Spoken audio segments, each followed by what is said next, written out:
Teman-teman, kenalkan nama saya Ferus Maramain. Saya adalah mahasiswa dari Universitas Singapura Bangsa Karawang, Fakultas Ilmu Komputer dan dari Prodi Sistem Informasi. Nah, pada kesempatan kali ini saya bakal menjelaskan, membahas mengenai analisis sistem investasi. Terus juga nanti kita bakal praktek langsung ke sistem investasinya. Nanti kita prakteknya di aplikasi Bibit. Nah, sebelum kita masuk prakteknya, mungkin saya bakal ngebahas dulu sedikit mengenai analisis sistem investasi. Oke, langsung aja kita masuk ke pembahasannya.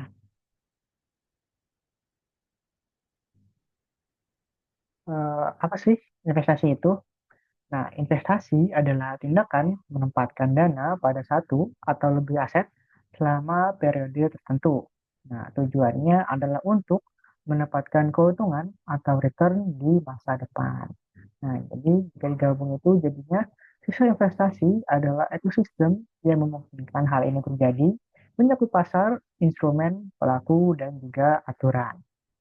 Nah, lalu ada konsep inti dari sistem investasi. Yang pertama adalah jangan menaruh semua telur Anda dalam satu keranjang. Nah, ini adalah prinsip dasar dari diversifikasi. Selanjutnya adalah pelaku utama. Nah, siapa saja sih yang terlibat dalam kegiatan investasi ini? Oke, jadi yang pertama ada investor. Investor adalah pihak yang memiliki modal dan menanamkan dananya untuk mendapatkan keuntungan. Nah, jadi bisa dibilang investor ini itu sebagai pemodal awal yang punya dana, nanti dananya itu bakal disebarin ke berbagai macam produk buat mendapatkan keuntungan. Nah, lalu yang kedua ada emiten. Emiten adalah perusahaan atau pemerintah yang menerbitkan sekuritas seperti saham atau obligasi untuk mendapatkan modal. Lalu yang ketiga ada regulator. Nah, regulator ini berfungsi untuk mengawasi dan mengatur agar sistem berjalan dengan adil, transparan, dan aman bagi semua pihak. Nah, untuk contoh dari regulator itu sendiri ada OJK dan juga BI atau Bank Indonesia. Selanjutnya ada instrumen investasi. Nah, gimana sih nanti uang teman-teman ini bakal bekerja atau ditaruh untuk investasi? Yang pertama ada di instrumen pasar uang dan saham, yaitu ada deposito dan obligasi. Nah, untuk deposito dan obligasi sendiri ini memiliki resiko yang rendah. Biasa disebut instrumen pendapatan tetap. Jadi teman-teman pada dasarnya itu seperti meminjamkan uang. Contohnya kayak deposito, obligasi negara atau SBN. Lalu ada saham. Nah, untuk saham ini memiliki resiko yang tinggi. Saham itu adalah bukti kepemilikan di perusahaan, untuk potensi keuntungannya tinggi dari capital gain dan dividen. Namun saham juga memiliki resiko yang tinggi. Lalu yang kedua ada di instrumen reksadana. Nah, reksadana ini adalah wadah untuk menghimpun dana dari masyarakat ke investor, lalu dikelola oleh manajer investasi atau profesional, lalu dana diinvestasikan ke berbagai portofolio efek seperti saham, obligasi, dan yang lain-lain. Nah, untuk reksadana ini itu bisa dibilang sangat cocok untuk pemula karena terdiversifikasi secara otomatis. Nah, jadi reksadana ini bisa dibilang sebagai instrumen investasi yang ramah buat pemula. Jadi sistemnya itu kayak teman-teman punya dana, nanti dananya itu teman-teman kasih atau teman-teman berikan ke manajer investasi yang tentunya profesional. Lalu nanti dikelola oleh manajer investasi itu. Jadi nanti teman-teman cuma perlu ngasih uangnya, lalu nanti yang eh, mengatur mengelola itu manajer investasi. Jadi teman-teman nggak perlu repot-repot nyari instrumen investasi yang ribet. Jadi ini benar-benar cocok buat pemula karena terdiversifikasi secara otomatis. Lalu ada kunci, yaitu risk versus return atau high risk, high return. Nah, untuk prinsip dasar dari high risk, high return ini, potensi keuntungan atau return yang lebih tinggi selalu diiringi dengan resiko yang lebih tinggi. Tidak ada yang namanya untung besar dengan resiko nol. Investasi yang aman biasanya memberikan return yang lebih rendah. Nah, lalu di sini ada perbandingan dari instrumen-instrumen investasi yang tadi saya jelaskan. Untuk instrumen pertama ada di deposito. Nah, untuk instrumen investasi deposito ini sendiri resikonya itu sangat rendah, namun memiliki potensi return atau keuntungan yang rendah dan juga likuiditas yang sedang atau terkunci.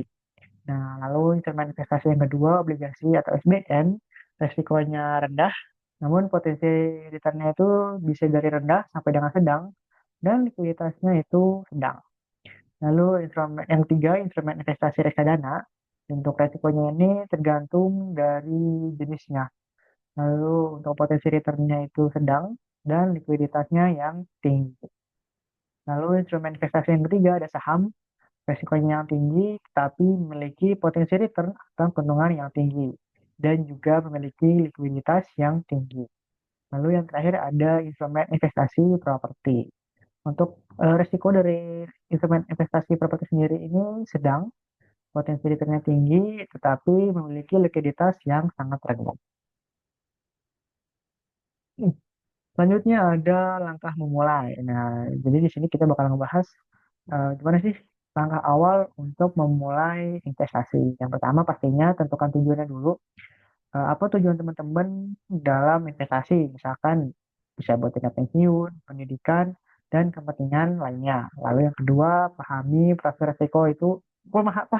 risiko dari investasi itu sendiri. Jadi seberapa berani teman-teman mengambil risiko, apa itu konservatif, moderat, atau agresif.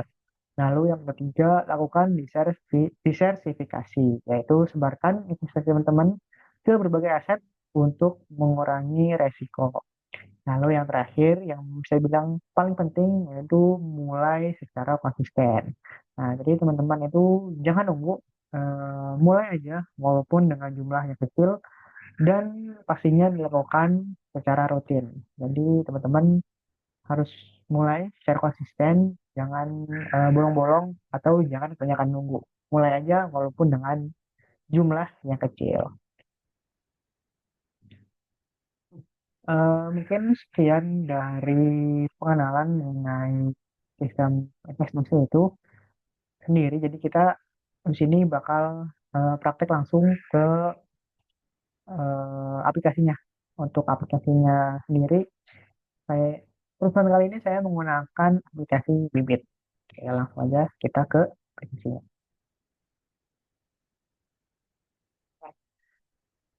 Ini adalah aplikasi Bibit. Tapi di praktik kali ini saya pakai Bibit yang ada di website.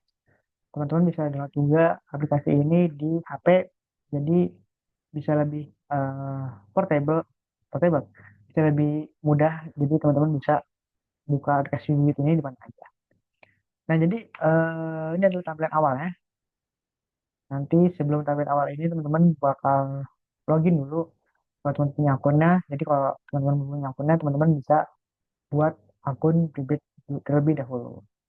Nah, oke. Jadi ini adalah laman atau halaman utama, halaman awal yang ada di aplikasi Bit itu sendiri. Nah, ini ada nilai portofolio kita atau nilai investasi yang sudah kita punya. Jadi kalau misalkan di sini ada teman-teman naruh banyak eh, investasi, di sini bakal kelihatan. Nanti ini untuk keuntungannya bisa kelihatan di bawahnya. Nah, kalau API ini tuh API apa ya? Listrik. Jadi kalau teman-teman tiap bulan rutin investasi, nanti di API ini bakal nambah terus. Misalkan teman-teman secara 5 bulan konsisten buat investasi, nanti ini bakal nyala. Oke, mungkin kita langsung aja ke portofolio dulu kali ya. Nah, di sini portofolionya. Jadi di portofolio ini nanti bakal nunjukin persenan-persenan dari investasi yang teman-teman lakuin. Misalkan teman-teman taruh pasar uang ada 50%, obligasi 50%, usaha 50%. Nanti pokoknya di sini kelihatan jumlah, bukan jumlah, kita presentasi dari investasi teman-teman. Nah ini, nah ini untuk portofolionya di sini jadi bisa dibikin. Karena ini saya contoh bikin ada nilai tabungan sama OHU nanti jadi dipisah itu nilai portofolio dari masing-masing portofolio yang saya pengen jual. Lanjut ke SIP atau Systematic Investment Plan. Jadi ini tuh bisa dibilang eh, otomatisasi tuh. Jadi teman-teman bisa em, secara otomatis nanti uang yang teman-teman punya ngalir ke aplikasi Dana ini. Jadi misalkan kalau teman-teman mau setiap bulan aktifkan 1.000, nah ini bisa 1.000. Nanti tinggal pilih produk yang teman-teman pengen, terus nanti tinggal mulai CP-nya. Nah ini ada nanti only strike-nya kalau teman-teman rutin setiap sebulan sekali eh, apa menaruh menaruh menyetorkan dana investasi teman-teman ke SIP atau Systematic Investment Plan ini. Nah ini bisa dari dari reksadana, mau obligasi FR juga bisa, atau mungkin saham juga bisa gitu. Jadi tinggal teman-teman pilih aja sesuaiin sama instrumen investasi teman-teman yang menurut teman-teman cocok. Di sini juga ada penjelasan-penjelasan mengenai apa itu SIP di aplikasi Bibi. Tuh. Ini juga ada eh, apa ya ini? Bisa dibilang rekomendasi top reksadana pasar uang yang direkomendasikan oleh Bibit. Misalkan ini nomor satu ada di Majoris Pasar Uang Syariah Indonesia. Nah, jadi kalau teman-teman tertarik sama rekomendasi dari aplikasi Bibit, teman-teman bisa mengajar di sini SIP atau Systematic Investment Plan. Tinggal pencet, lalu tinggal disesuaikan kayak yang sebelumnya saya jelaskan.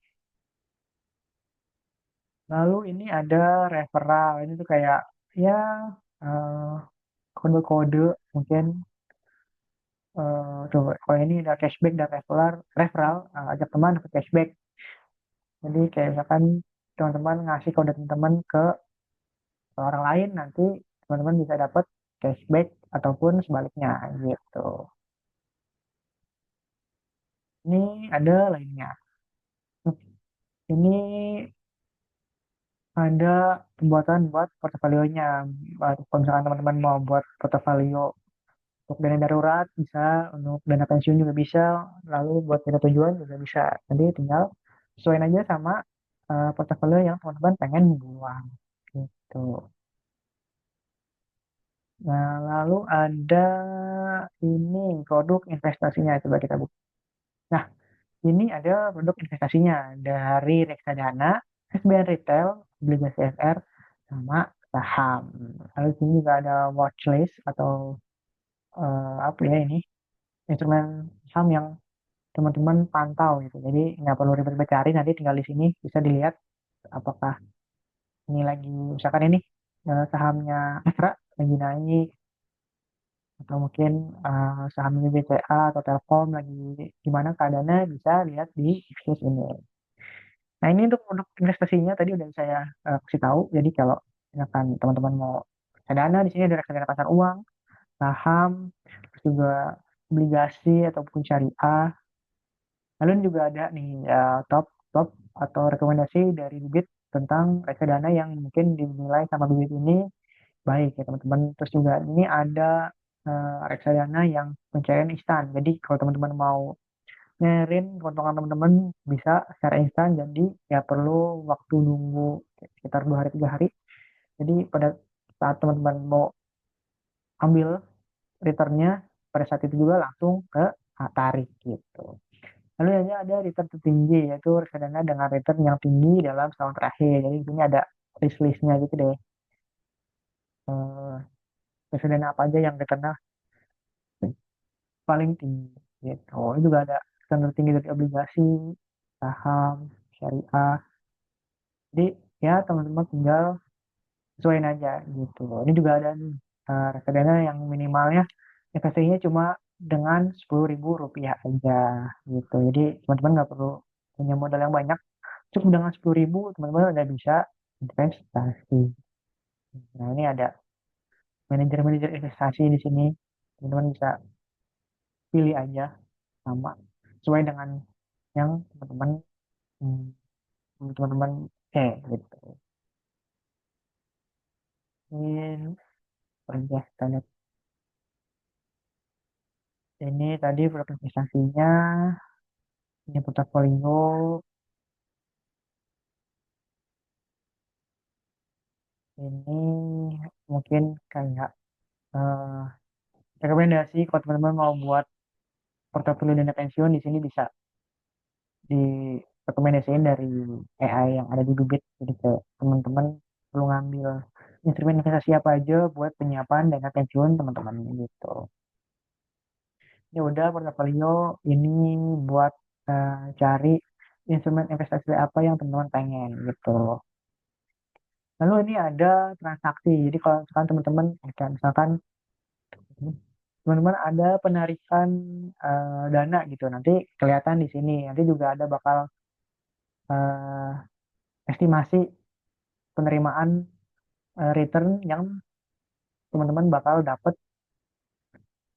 eh, biasanya itu 2 sampai 3 hari, tapi tergantung sih, tergantung dari instrumen investasi teman-teman yang pilih gitu.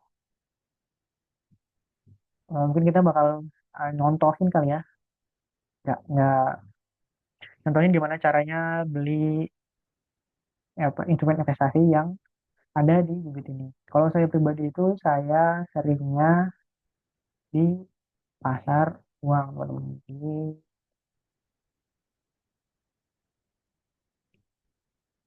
lihat uang. Nah, saya di reksadana pasar uang.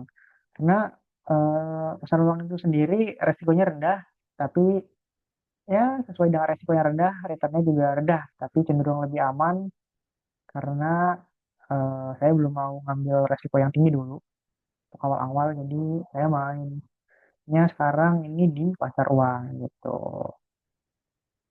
Saya biasanya di Current Money Market Fund. Ini teman-teman bisa beli. Nah, nanti ini untuk minimum pembelian dari pasar uang ini yang dari Current Money Market Fund ini 100.000. Jadi, contoh kita mau sih, baik.